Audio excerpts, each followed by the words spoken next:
Welcome to the Evening Review. My name is Sukhana Tlhache, and joining us in studio is geologist Roy Miller, who used to head the geology directorate within government. We'll be talking about the in-situ mining process being proposed by Russian mining company Headspring Investments. But before we go into that interview, we'll go for a short commercial break.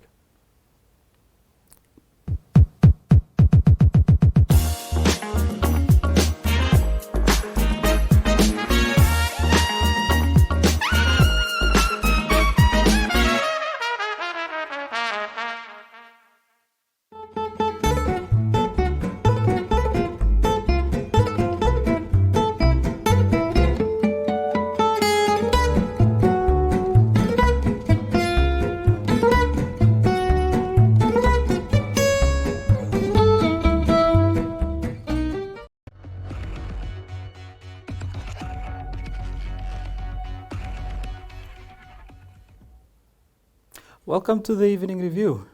Thank you very much. There's been a lot of fanfare regarding the recent uranium deposits that have been discovered in the Omaheke and Hardap regions. There's currently exploration still ongoing. But what is being proposed here is in-situ mining. What is in-situ mining, firstly, and given what is being proposed, does it present any dangers to those areas of exploration? All right. First of all, so far only 2 mineral deposits, uranium mineral deposits, have been found. They are in the drinking water aquifer. They occur underground in the artesian water of what we call the Stampriet artesian basin. And it extends from north of Leonardville way down to Kois, and from Stampriet into Botswana.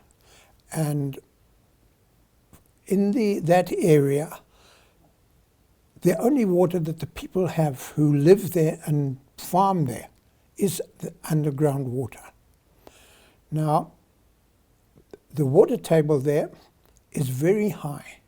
So those ore bodies cannot be mined by conventional open pit mining or underground mining, because they would simply flood straight away.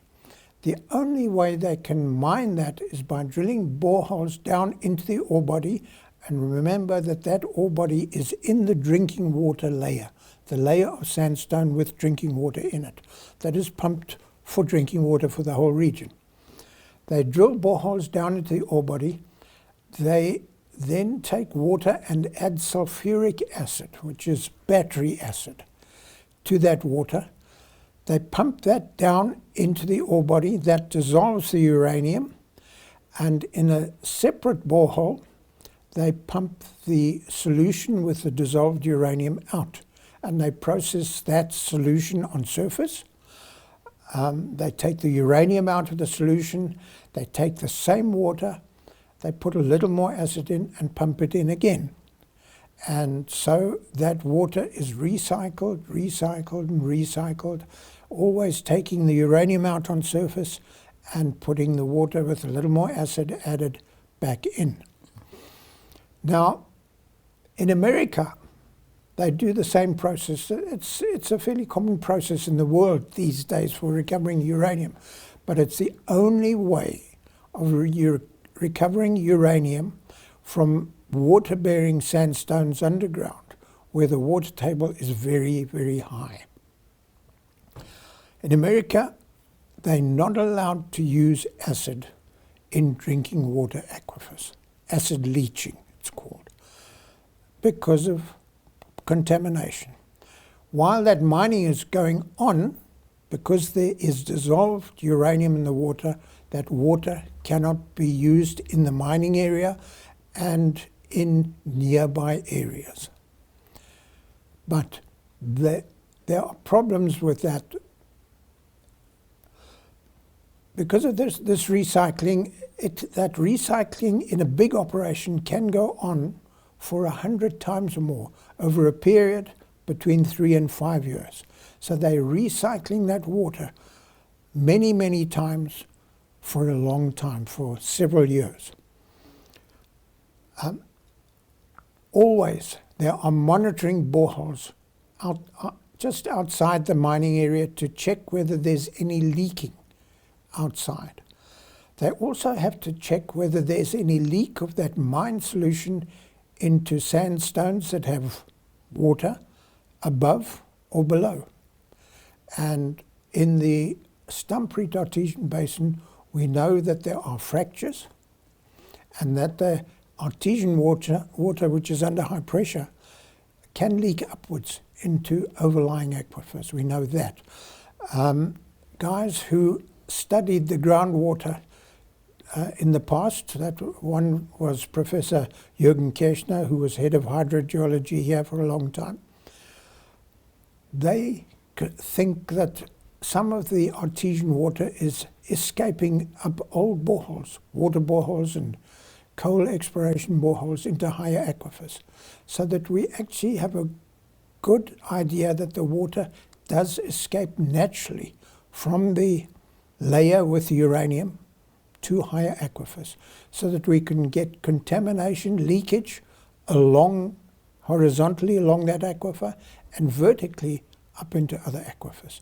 So that's the process, and that's, put very simply, are the dangers.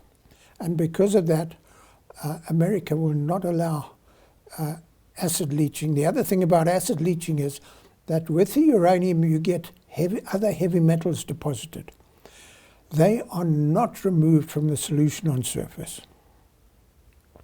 So they slowly build up in concentration in the recycled water until that concentration becomes toxic.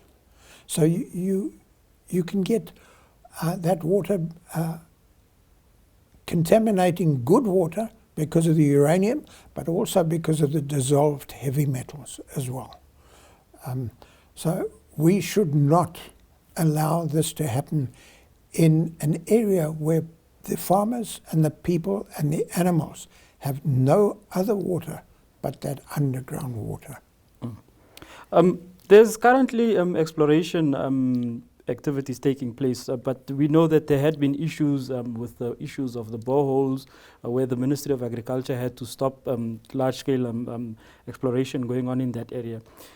Those exploration activities that had happened, or that are happening where it is being allowed, do they, with this mining method, present any dangers to the drinking water? We don't know that, and we can't prove it. But of course, the drilling, we have been told by Headsprings that they have so far drilled about 600 boreholes with their exploration.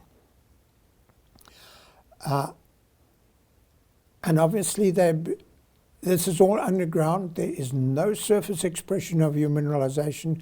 You have to drill boreholes one after the other to find that mineralization. So some boreholes will not be in the ore body, but other boreholes will be in the ore body. And once they do find the ore body, to understand it properly, they've got to drill quite a lot of closely spaced boreholes. Now, obviously the drilling will give you very, very fine powdered rock. And of course, also very, very fine powdered uranium ore. And that could escape into that is in the aquifer water, and it could escape further into the aquifer water. But we don't know at this stage whether that is contaminating the water or not.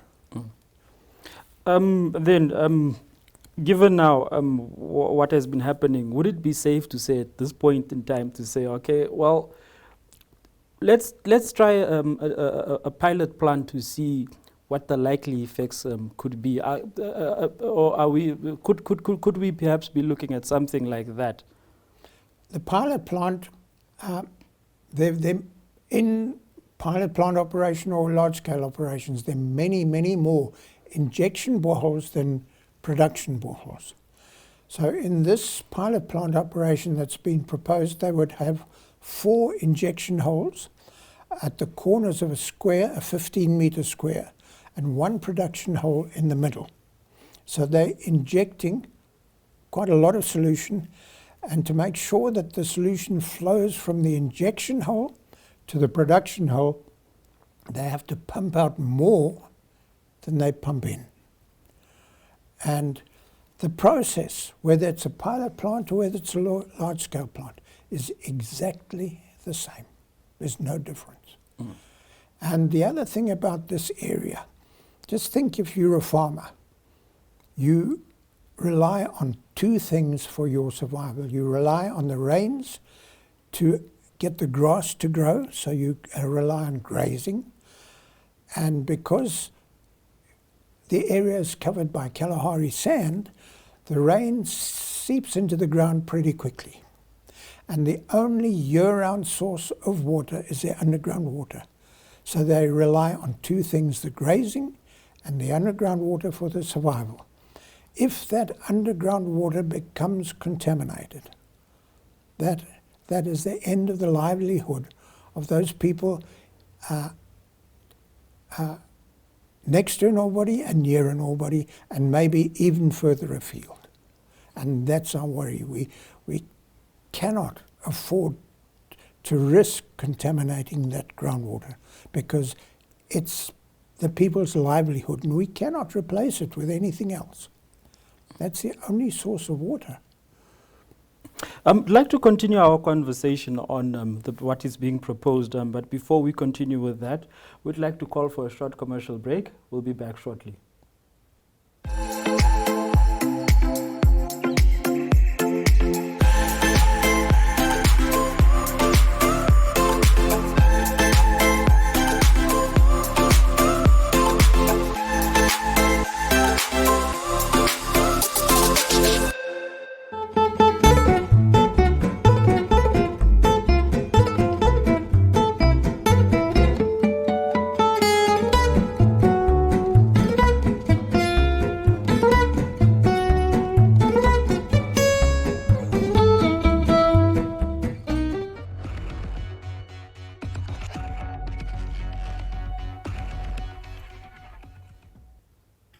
And welcome back as we weigh more into the issue of what is being proposed in the Omaheke region. The issue now, this company has said that they're conducting similar activities in Kazakhstan, in Eastern Europe. How different is the case of Kazakhstan to Namibia? It's very big in Kazakhstan. They have been there extracting uranium by this in-situ leaching with the boreholes underground for a long time. And they know that process well for that area. But from articles I've read, that water there is already saline water. It's not very good for human consumption. In Australia, the way they mine, that water is almost half as salty as seawater. It can't be used for anything else. Right? And there are several layers in Kazakhstan where they've been extracting uranium. It's a very big operation there. From what they have seen, journalists were taken to a visit on the farm on which exploration is being conducted. And the case that the company was making is that because of the mining that they're conducting in that area, used to not support life, but life is slowly coming back. You could see issues of greenery and so on. Does that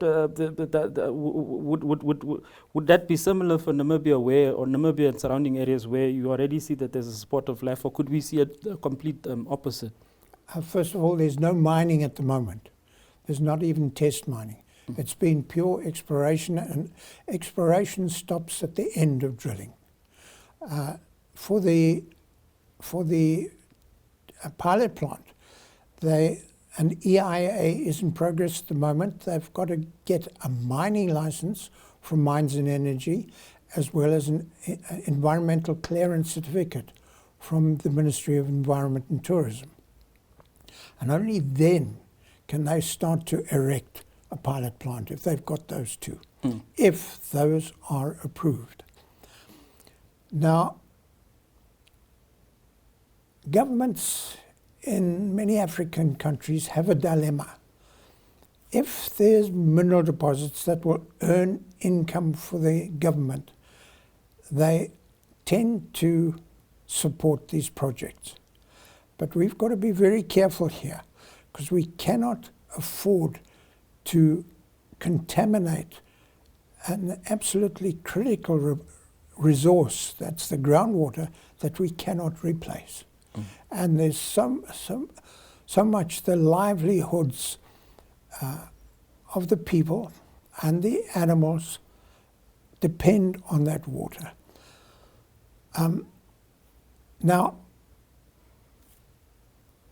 unless one is an expert, one doesn't understand how complicated the process is, how complicated the problems are. And most people don't have that expertise. And they see only the good things, the contributions that the company makes to the community, which, fine, we no objections to that. But it's like window dressing. The people think it's a good idea to have them come there, but they don't realize that it's actually not a good idea. It's a bad idea because there's the potential of having their drinking water contaminated with radioactive material.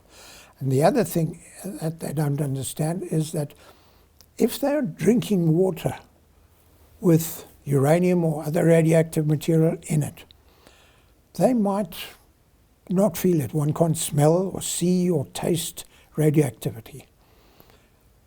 They wouldn't see it, but if one's drinking it, one might begin to feel a bit uncomfortable after about a year. In 5 years' time, one is beginning probably to feel very sick. And the other thing is, what about the children? If they're drinking that water from a young age, they'll probably die from cancer or other complications from radioactivity before they're 20. And people don't realize that. The medical people understand radioactivity and the problems that it causes. But the man in the street generally does not. And then during the visit to the farm, the governor of the Omake region, Piyonganate, said that there was a possibility that mining and farming could coexist. And if one looks at what is happening in the off the coast of Ranjemund, where dredging is occurring, the case is being made that it is not harmful to the environment, and that sort of the environment fixes itself over time. This issue, mining and farming coexisting, what is your reaction to that? Mining needs space. All right, an ore body is not a small thing, it's generally quite big. And it can be, in Kazakhstan, they're long. And they can be long here. So it needs space to operate. But other areas further afield can carry on with mining, but one doesn't, because everything takes place underground where you can't see it. One doesn't know when leaking starts to happen, and one doesn't know how far that leaking will go. And the other thing about the Stampriet Artesian Basin, there are 100 sites where irrigation takes place. Now, irrigation uses 80% of the groundwater in that basin. So they're pumping the boreholes very, very hard. That means the flow of the water through the water-bearing sandstone, that is our drinking water, is flowing at times very, very fast through the mining area and out of the mining area. And we don't know how that will affect the solutions and whether that will draw the solutions abnormally fast through and out of the mining area. And then lastly, just to touch on another issue that also relates to mining, the recent oil discoveries by Shell and Total. Your reaction to what could potentially come out of that area? I think they're very positive, they're very exciting. They're in very deep water, 3 kilometers of water before you reach the seabed with your drill rods and so on. But there are more structures there that haven't even been drilled yet. The present discoveries need more boreholes to be drilled into them to really get a good handle on how much oil could be recovered. But it sounds like they've been very, very good discoveries and very promising discoveries. Thank you very much for joining us on the Evening Review. It's my pleasure. Thank you for tuning in to this rather informative and educative segment of the Evening Review dealing with geology. Good night.